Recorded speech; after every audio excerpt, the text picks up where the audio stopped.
This program was first broadcast on Canterbury's access media station, Plains FM, and was made with the assistance of New Zealand On Air. It's time for Emergence News on Plains FM 96.9, citizen-made radio.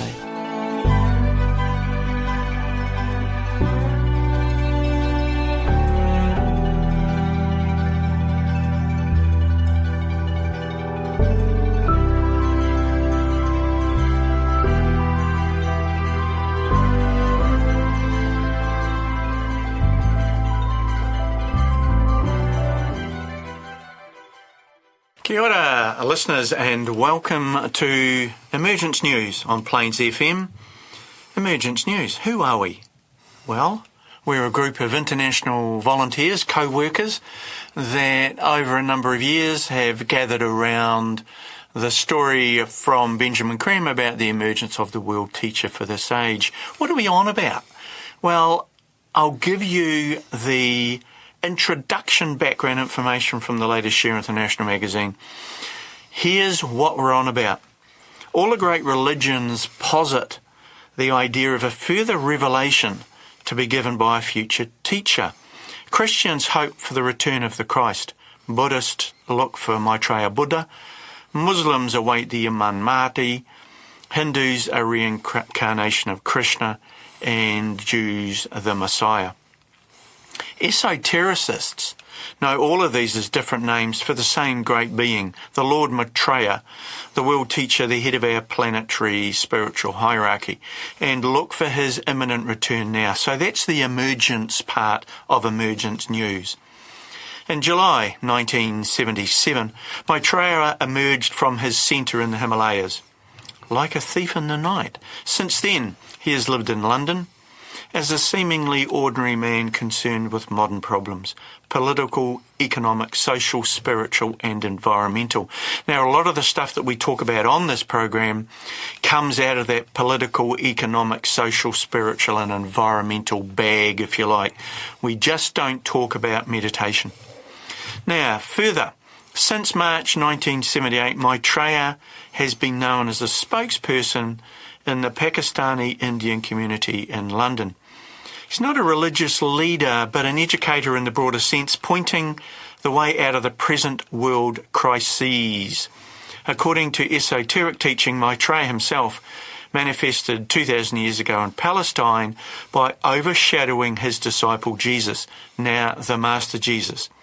This time Maitreya has come as himself, but he doesn't come alone. He's the senior member of a group known in the East as the Masters of Wisdom. As humanity's elder brothers, these enlightened men have inspired all the great human achievements age after age, working mainly from behind the scenes. Today, for the first time in 98,000 years, the Masters are emerging to live openly among us and will offer their guidance in the rebuilding of our world. Maitreya comes to teach humanity the art of self-realization. The first steps are honesty of mind, sincerity of spirit and detachment.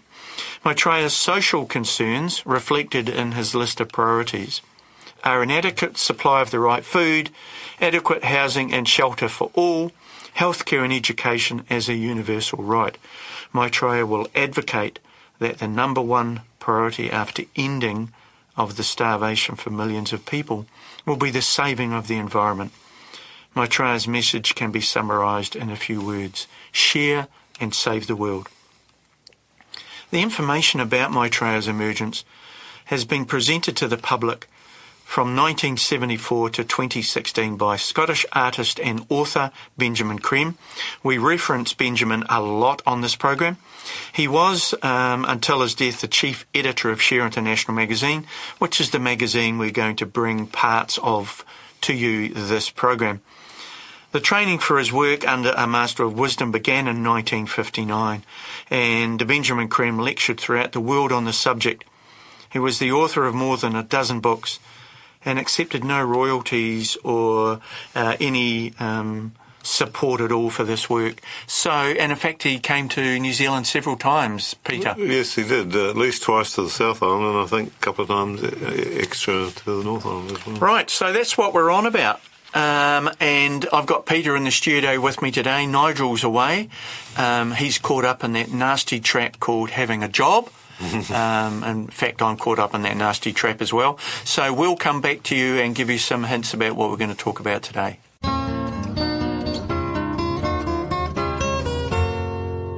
Emergence News. Peter, tell us what you're going to talk about. Yes, well, I'm talking about a piece from the Share International, John, Education in the New Time. It's a compilation from both Maitreya himself and also from Benjamin Creme. When Maitreya makes his appearance before the world, it will herald the beginning of a new age for man. In this coming age, men will rise to heights undreamed of, to those now in incarnation. New teachings will beget new knowledge, new inspiration, new illumination, and all in order and sequence. Hopes will give way to certainties, fears to faith, and ignorance to wisdom. When the base materialism of today is overcome and replaced by a true relationship between living on the planet and what we need to do to live on the planet. In other words, when we are living more simply in material terms, then education will be seen as crucial to the development of a sane, loving humanity, demonstrating goodwill. Goodwill will take its place as a sine qua non. Everyone will be into goodwill until we take it for granted that we are demonstrating it. When this takes place, we will see that the present educational system is relatively inadequate. It does not take care of the true being. The new education will be concerned precisely with the development of the inner consciousness. As Maitreya says, my masters will teach you the laws of life, the rules of life. I myself will show you that higher light which beckons mankind. My teaching is twofold. It has to do with man's physical nature, the necessities of life. It has to do also with man's relationship to the divine being, whom we call God. In my vocabulary, these are one, for only insofar as man correctly relates to man does he so relate to God. My plan is to show you, that to teach you, and when man discovers in himself the ability to share, to love, to trust, from that moment begins his ascent to God. Sounds simple, John, doesn't it? Education is the key, Peter. It is indeed. Knowingly or not, men have outstripped themselves, and against all expectations, men have become ready for a new revelation, ready to receive new light and knowledge, to see new meaning and purpose in their lives, and to demonstrate this growing awareness in technologies, sciences, and relationships. Altogether new, not for nothing has it been said, when the pupil is ready, the master comes. This is as true on a mass as on an individual scale. Today, humanity as pupil, as world disciple, tested and tried, is ready to enter into new life, the life of service to the race. Today, most education, for what it is worth, is education for jobs.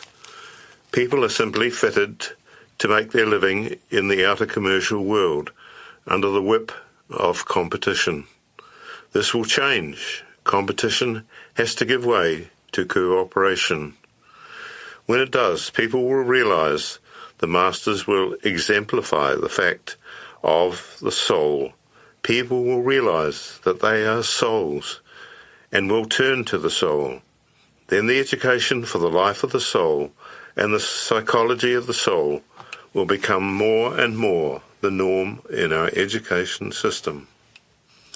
men will learn and understand the subtle laws which govern their lives, the basic law of life, the law of karma, of cause and effect, which controls the destiny of all, the related law of rebirth, which makes possible the journey of the soul in matter, the law of harmlessness, which governs right relationships, and the great law of sacrifice, by which all evolution proceeds.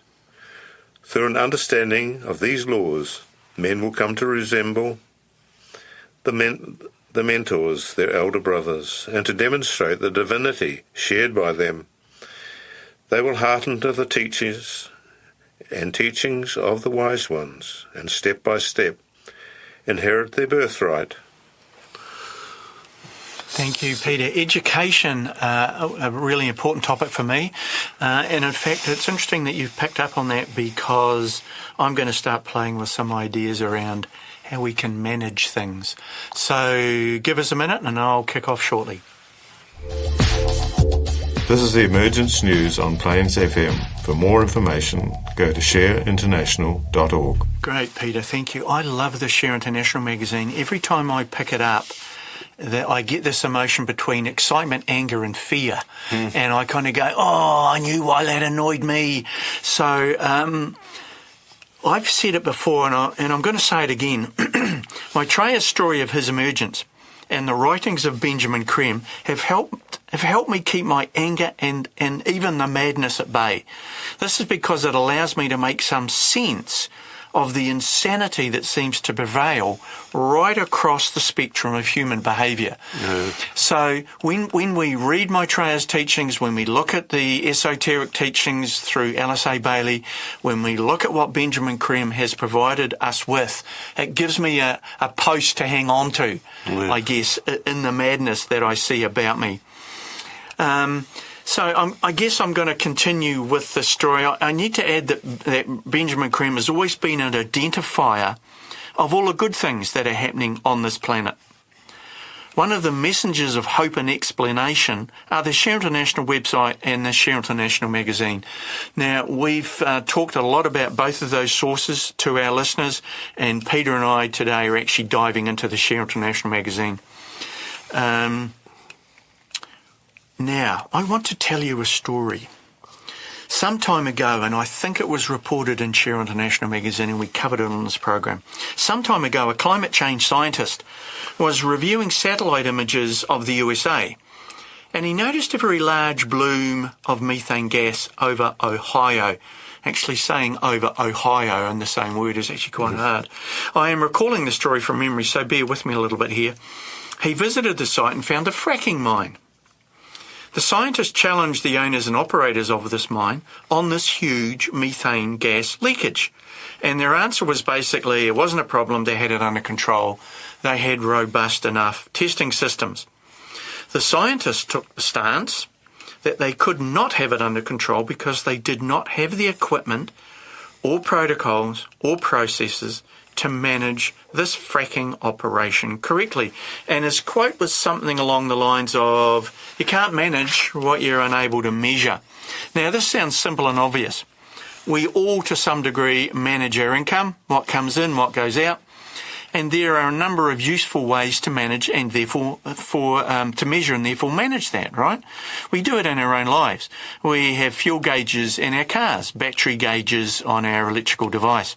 I've been wearing a Fitbit type device for a number of years to gather information on my sleep patterns, exercise patterns, intensity, and a variety of other physical and emotional functions. This information gives me the power to make decisions so that I can better manage my life's inputs, to better manage my life's outputs. You can't manage what you don't measure. Simple and effective for me. This month's Share International magazine, and certainly the one that Peter's been looking at, provides plenty of information for us as residents on this planet to better manage the planet. So I've gone to the latest Share International magazine under the heading of Save Our Planet. And the heading is Pollution Quantified, love that word, Polluters Identified, love that even more. Two recent studies and I'm going to try and shorten this article down for our listeners. 2 recent studies by the Guardian newspaper have simplified the task of assigning blame fairly and accurately for the damage burning fossil fuels has wreaked on the planet, as well as for determining just reparations. Although the atmosphere is considered commons for all to enjoy equitably, this article goes on to say we are all, in fact, not in this together. We didn't all contribute equally to the climate crisis. We haven't all benefited equally from burning fossil fuels. And we're not all suffering the impacts of drought, extreme heat, floods, melting glaciers, and sea level rise in the same way. She points out that the wealthiest countries, like the US, UK, Canada, and Germany, got rich and powerful by extracting resources from other places, off the backs of other people. And because the wealth accumulation is linked to the burning of fossil fuels in our industrial age, these countries are also responsible for the lion's share of the accumulated greenhouse gases creating climate crisis. Oh, I'm loving this stuff. The first study, published in the journal One Earth, focused on the contribution of the largest 21 fossil fuel companies.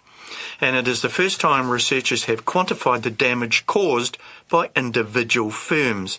BP, Shell, Xenon Mobile, Total, Saudi Arabia, Amco, Chevron are among the largest of these. The top 21 companies are calculated to owe at least $209 billion in annual reparations to compensate communities for the climate disasters caused by their product and the decades of deceitfully spreading misinformation about climate science. Now, we covered this topic some months ago on this program, where we discovered that the fossil fuel companies knew as far back as 1977 that burning fossil fuels was damaging the climate and environment, and they took a directed, structured approach to denying that damage. In the last 3 or 4 years, they have produced the largest profits in their histories, and one of our authors told us it was more than 6 times enough to pay for the damage. All right, so the money's there, people. This article goes on to tell us to keep global heating to below 1.5 C, the total carbon budget starting from 1960 is 1.8 trillion tonnes of CO2, or equivalent greenhouse gases, according to the Intergovernmental Panel on Climate Change, which is the report that gets presented to the UN every 5 years, I think. Based on how much of that carbon budget each country has used, it would either receive or pay reparations. For example, the UK has used 2.5 times its fair share and therefore would be liable to pay $7.7 trillion for its excessive emissions by 2050. I love this stuff. Since the US has used more than 4 times its fair allocation, it would be responsible for $80 trillion in reparations under this plan. Our authors go on to say, and I just love this term, climate change reflects clear patterns of atmospheric colonisation. Right now in New Zealand, we understand more and more this term of colonisation. Many countries suffered under the heel of the colonisation process. Anyway, one of the co-authors goes on to say, responsibility for excess emissions is largely held by the wealthy classes within nations who have a very high consumption and who wield disproportionate power over production and national policy.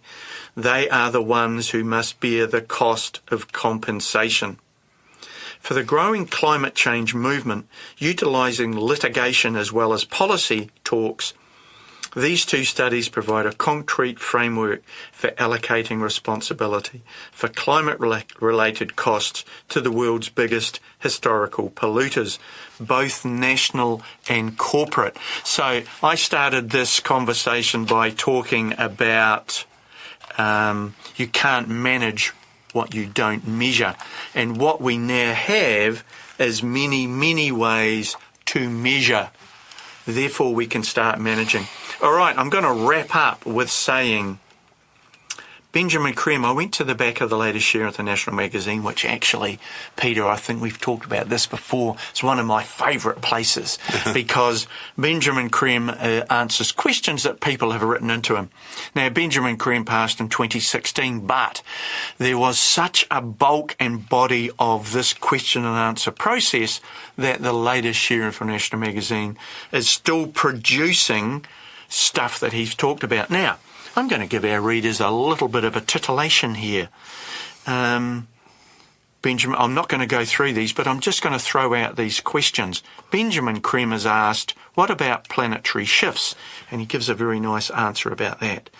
Benjamin Creme has also asked, how would you relate Maitreya's teachings to what Paul said in the Bible in Colossians? Christ is invisible.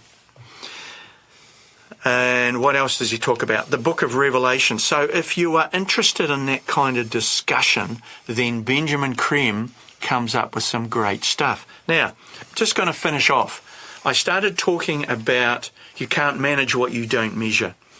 We have the information now that we can measure the damage done, right down to national and corporate levels, and possibly down to individuals. Benjamin Creme has asked, and I'm just wrapping up with this, could you explain more about what you mean by evil here in terms of relationships? Benjamin Creme finishes with, people are afraid of evil, but they're not afraid of demonstrating evil. All of us, all the time, demonstrate evil. You don't have to be some kind of satanic force to demonstrate evil. You just have to be complacent. Complacency is evil. Market forces are evil. If you follow market forces blindly, you will end in destruction. They are destructive in their very nature because at their root, at their base, is greed. Selfishness and greed are the basis of market forces. And if followed blindly, rather than viewed constructively to build bridges and accommodate commerce and so on, but followed blindly, they become a satanic, deadly force. Maitreya says that it will bring humanity to the verge of destruction. It will bring this civilization not to destruction itself, but to the verge of destruction. Thank you, Peter. Thank you, listeners. All this information can be found on the Share International website, www.share-international.org, and also don't forget the podcasts, which are available on the Plains FM website. We welcome your comments, questions and feedback. Please contact us at emergencenews@gmail.com.